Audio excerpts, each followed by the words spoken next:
Du Père et du Fils et du Saint-Esprit. Amen. Évangile de Jésus-Christ selon saint Matthieu. En ce temps-là, un jour de sabbat, Jésus vint à passer à travers les champs de blé. Ses disciples eurent faim et ils se mirent à arracher des épis et à les manger. Voyant cela, les pharisiens lui dirent : « Voilà que tes disciples font ce qu'il n'est pas permis de faire le jour du sabbat. » Mais il leur dit : « N'avez-vous pas lu ce que fit David quand il eut faim, lui et ceux qui l'accompagnaient ? Il entra dans la maison de Dieu et ils mangèrent les pains de l'offrande. Or, ni lui, ni les autres n'avaient le droit d'en manger, mais seulement les prêtres. Ou bien encore, n'avez-vous pas lu dans la loi que le jour du sabbat, les prêtres dans le temple manquent au repos du sabbat sans commettre de faute ? Or, je vous le dis, il y a ici plus grand que le temple. Si vous aviez compris ce que signifie « Je veux la miséricorde, non le sacrifice », vous n'auriez pas condamné ceux qui n'ont pas commis de faute. En effet, le Fils de l'homme est maître du sabbat. Acclamons la parole de Dieu. Louange à toi, Seigneur Jésus. Viens, Esprit de sainteté, viens, Esprit de lumière, viens, Esprit de feu, viens nous embraser. Bien-aimés de Dieu, frères et sœurs en Christ, nous sommes aujourd'hui le vendredi 21 juillet.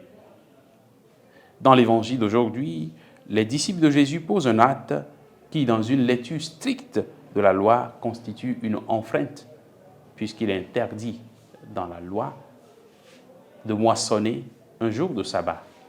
Et en cueillant les épis, ils sont en train de faire une œuvre, un travail de moisson. Et donc, ils tombent sous le coup de la loi. Nous pouvons comprendre ce texte avec deux clés. La toute première clé, c'est que la Bible admet des exceptions à la loi. Jésus va donner l'exemple de David qui passe outre l'interdit à cause de la situation critique dans laquelle il se trouvait avec ses compagnons. Il prend également l'exemple des prêtres dans le temple le jour du sabbat, qui opèrent, qui travaillent pour le bien du peuple, pour le culte. Enfin, Jésus va évoquer le texte du prophète Osée au chapitre 6, verset 6. « Je veux la miséricorde, non le sacrifice. » Ceci pour signifier que la miséricorde est au-dessus de la loi. Et le bien de l'homme doit guider toute loi, qu'elle soit humaine ou religieuse. Cherchons donc le bien de l'homme. Cherchons donc à faire en sorte que l'homme grandisse, que l'homme vive mieux à travers nos dispositions, nos prescriptions et nos lois. La deuxième clé de compréhension, c'est que Jésus est le véritable interprète de la loi. Le regard des pharisiens sur les disciples de Jésus oublie donc la miséricorde. Et ils oublient aussi que Jésus a la prérogative d'interpréter le sabbat. Lui qui est plus grand que le temple, lui le fils de David. Jésus a la puissance, le pouvoir, la prérogative donc d'interpréter la loi. Que sa grâce nous accompagne afin que nous puissions toujours nous reconnaître de lui.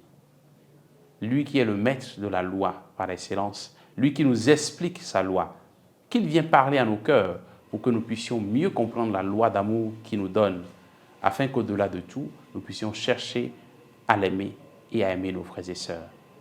Au nom du Père et du Fils et du Saint-Esprit. Amen.